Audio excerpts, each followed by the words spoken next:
तो दोस्तों आज की इस वीडियो में आपको शून्य कोटि की अभिक्रिया का जो वेग स्थिरांक का व्यंजक प्राप्त किया जाता है उसको इतना यूनिक टेक्निक से समझाऊंगा दोस्तों कि आपको दोबारा इसे प्रैक्टिस भी करने की जरूरत नहीं पड़ेगी। एक ही बार में आप इसे समझ जाओगे जैसे ही मेरा वीडियो देखोगे दोस्तों।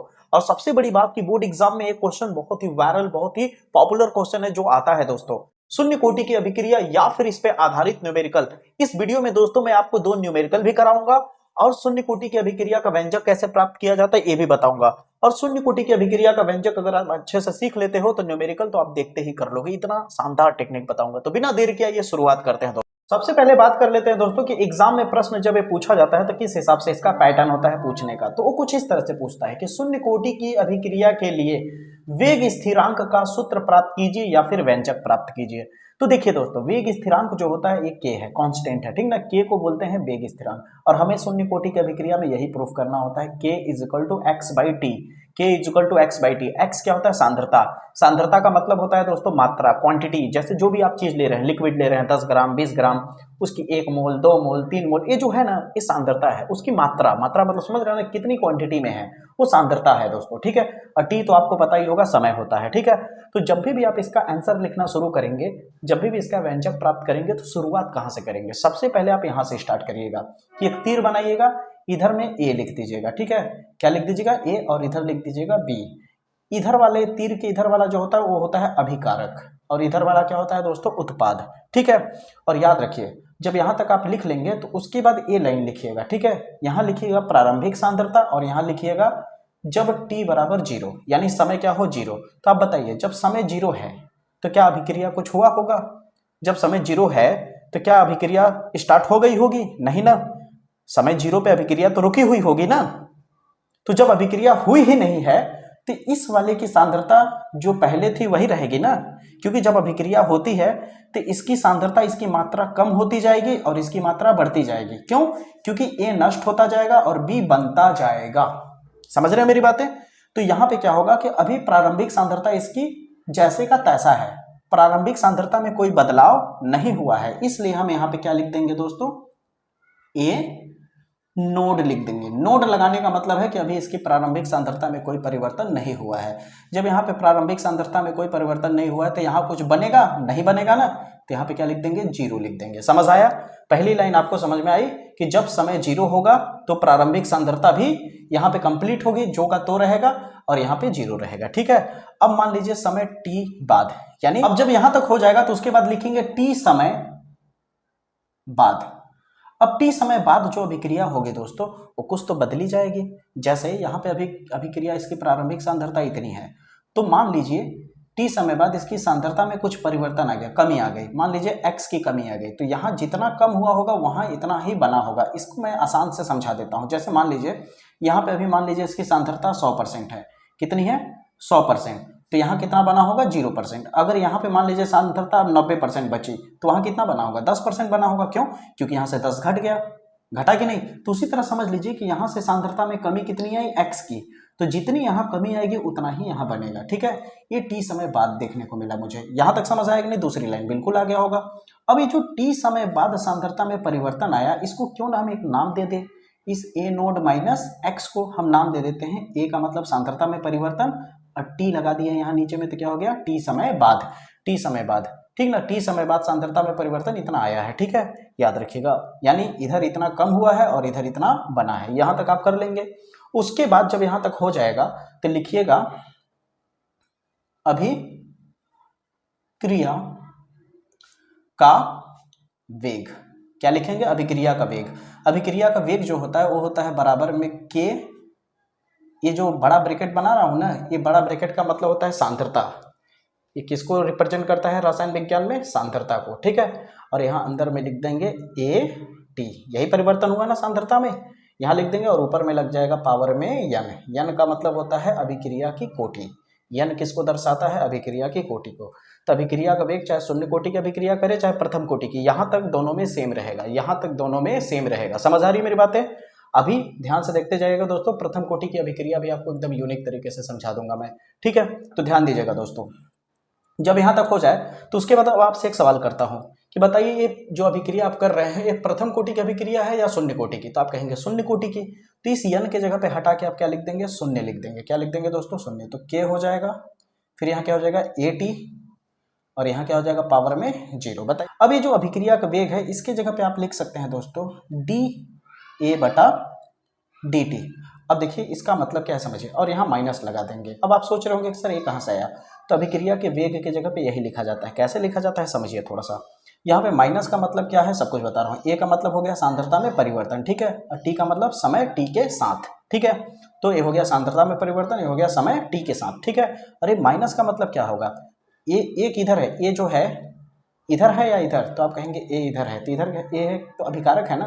तो अभिकारक की सांद्रता में क्या होती है, जब अभिक्रिया हो रहा होता है तो इधर की सांद्रता कम हो रही होती है और इधर की सांद्रता बढ़ रही होती है।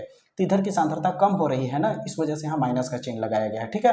अगर मैं यहाँ ए हटा के बी लिख दूँ तो यहाँ पे क्या लिखना पड़ जाएगा, प्लस लिखना पड़ जाएगा। क्या लिखना पड़ जाएगा, प्लस। तो उम्मीद करता हूँ अब यहाँ तक समझ गए होंगे आप। अब इसके आगे क्या करना है, बस थोड़ा सा काम करेंगे, शून्य कोटि की अभिक्रिया प्रूफ हो जाएगी। माइनस डी ए बटा डी टी, फिर बराबर हो जाएगा आपका कांस्टेंट के बीच में कुछ नहीं तो मल्टीप्लाई। अब बताइए किसी की भी पावर में 0 हो तो उसका पूरा वैल्यू क्या हो जाता है, 1 हो जाता है। क्या हो जाता है, 1। तो बचा क्या, डी ए बटा डी टी बराबर के। अब डिवाइड के नीचे डी टी है, उधर जाएगा तो मल्टीप्लाई हो जाएगा, तो क्या हो जाएगा माइनस डी ए बराबर के इंटू डी टी। जब यहाँ तक पहुँच जाए तो दोनों तरफ समाकलन का चिन्ह लगा दीजिएगा, माइनस बाहर ले लीजिएगा, यहाँ पे समाकलन का चिन्ह लगा दीजिएगा डी ए, यहाँ कांस्टेंट के बाहर ले लीजिएगा कॉमन, अंदर में हो जाएगा डी टी, ठीक है। यहाँ तक कर लेंगे। अब आपसे एक सवाल करता हूँ, इसकी लिमिट देखिए। ये जो टी क्या है, समय है, और ए क्या है, सांद्रता में परिवर्तन। तो जब समय टी जब 0 रहा होगा, समय टी जो जब 0 था, टी जब 0 था तो समय सांद्रता कितनी थी, ए नोड थी कि नहीं। जब समय 0 था तो सांद्रता कितनी थी, ए नोड। और जब समय टी हुआ, जब समय टी हुआ तो सांद्रता कितनी हो चुकी थी, चेंज होकर के सांद्रता देख सकते हैं इतनी हो चुकी थी। अब इस पूरे की जगह पे मैं क्या लिख सकता हूँ, ए टी लिख सकता हूँ कि नहीं। तो यहाँ पे क्या हो जाएगा ए टी, ए हो गया इसका लिमिट। यहाँ तक आपको समझ में आ गया होगा। अब इसके बाद इसका समाकलन कर लेते हैं। तो हो गया माइनस डी ए का जब समाकलन करते हैं तो आपका ए बचता है। क्या बचता है, ए। और जो लिमिट है उसे रख दीजिए, नीचे में क्या है ए नोड और ऊपर में क्या हो जाएगा ए टी, ठीक है। देखिए समाकलन अगर आपको नहीं आ रहा तो समझ लीजिए, अगर आप बायोलॉजी के स्टूडेंट हैं तो देख लीजिए, मैथ वाले तो आप समझ रहे होंगे। देखिए अगर मान लीजिए मेरे पास डी एक्स है तो इसका समाकलन करेंगे तो एक्स होगा। अगर मान लीजिए मेरे पास डी टी है तो इसका समाकलन करेंगे तो टी होगा। समझ आ रही मेरी बात है।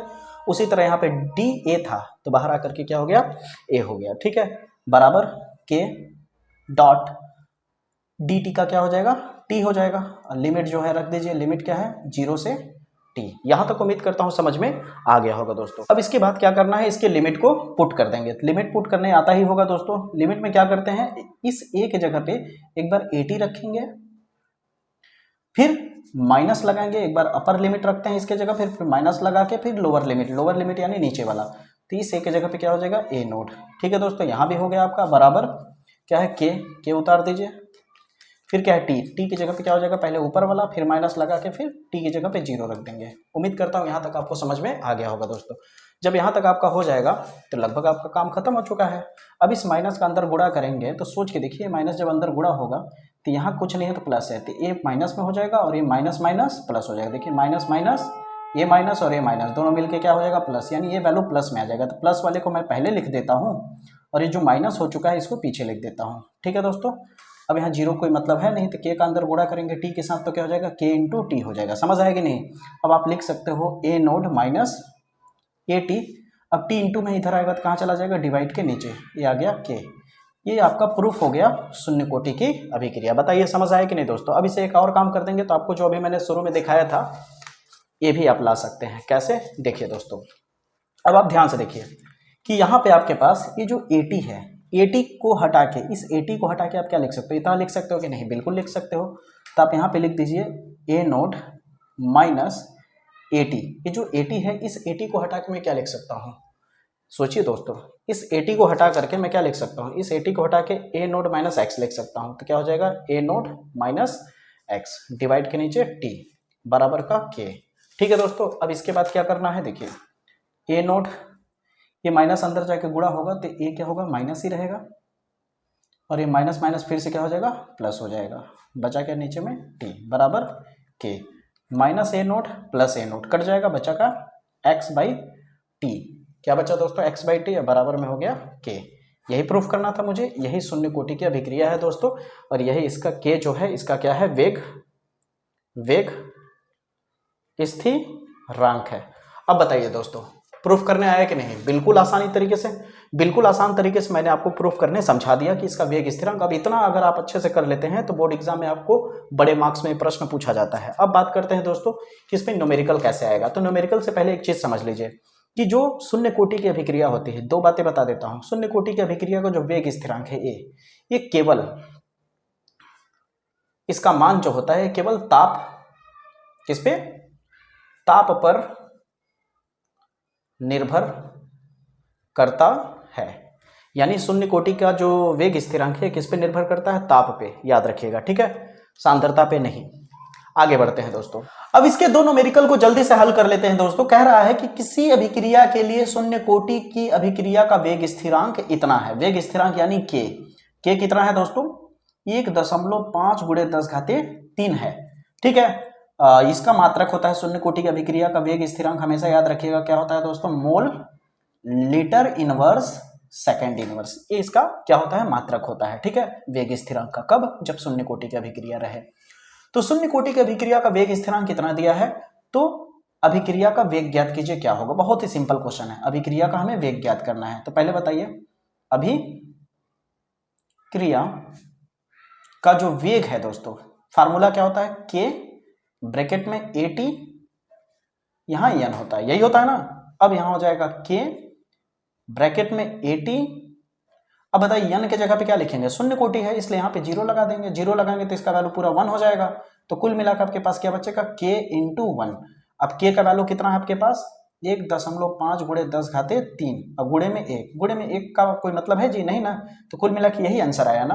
तो याद रखिएगा, इससे कुछ सीखने को मिल गया आपको कि शून्य कोटि की अभिक्रिया का जो वेग होता है, शून्य कोटि की अभिक्रिया का जो वेग होता है हर बार वो किसके बराबर होता है, वेग स्थिरांक के। किसके बराबर, वेग स्थिरांक के। जब भी टिक आउट में अगर क्वेश्चन पूछ दे, ठीक ना, जैसे मान लीजिए यहाँ पे आपको टिक आउट में क्वेश्चन मैं दिखा रहा हूँ, आप ध्यान से देखिएगा। यहाँ पे आप देखिए सवाल सेम है कि नहीं, बिल्कुल सवाल सेम है, यहाँ 4 ऑप्शन दिया है। तो अब आप इसको हल करने थोड़ी ना बैठोगे, 3 घंटे का पेपर ही होता है। अगर आप बहुत ज्यादा समय लगाओगे तो आपका बहुत सारा क्वेश्चन छूट जाएगा। इसलिए टेक्निक याद रखो, ट्रिक याद रखो कि शून्य कोटि की अभिक्रिया जब भी देगी और उसका वेग स्थिरांक दिया होगा और अभिक्रिया का वेग पूछे, तो जो इसका वेग स्थिरांक है वही इसका आंसर होगा और वही टिक लगा देना। समझ आएगी नहीं मेरी बातें, ये हो गया। अब आता है दूसरा क्वेश्चन। दूसरा क्वेश्चन कह रहा है कि किसी अभिक्रिया के लिए वेग स्थिरांक इतना है, तो बताइए कौन सी कोटि की अभिक्रिया है। तो वेग स्थिरांक का जो वैल्यू दिया होता है, वैल्यू से कोई मतलब नहीं है। जब भी अभिक्रिया की कोटि पूछे कि ये शून्य कोटि अभिक्रिया है या प्रथम कोटि अभिक्रिया है या द्वितीय कोटि अभिक्रिया है, ठीक है, इस टाइप से जब भी वो पूछे तो याद रखिए इसके आंसर का कोई लेना देना नहीं है। यहां पे याद रखिए इसके वैल्यू का कोई लेना देना नहीं है अभिक्रिया की कोटि बताने के लिए। तो आप कहेंगे तब किस चीज का लेना देना है, यहां पे जो मात्रक दिया है उस मात्रक का लेना देना है, याद रखिए। अब यहां पे मात्रक देखिए क्या दिया है, मोल,